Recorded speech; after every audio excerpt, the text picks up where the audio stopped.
నెల్లూరు జిల్లా మకర సంక్రాంతి వేడుకలు సనాతన సాంప్రదాయానికి ప్రతీకగా సాగాయి.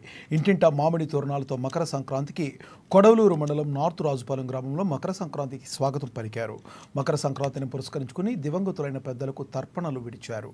ఇంటింటా పిండి వంటలతో ఆహార నైవేద్యాలు దేవతలను స్తుతిస్తూ శ్లోక పఠనాలు, దేవాలయాల్లో గ్రామోత్సవాలు నిర్వహించి సంక్రాంతి వైభవాన్ని చాటారు.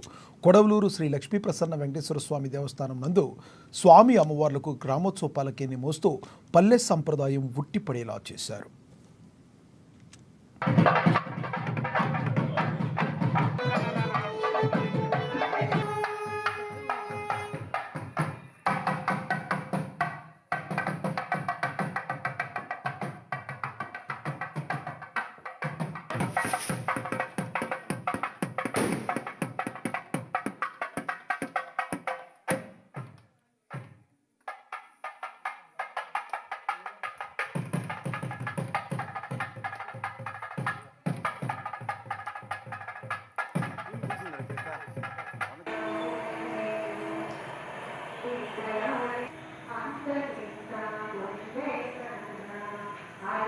I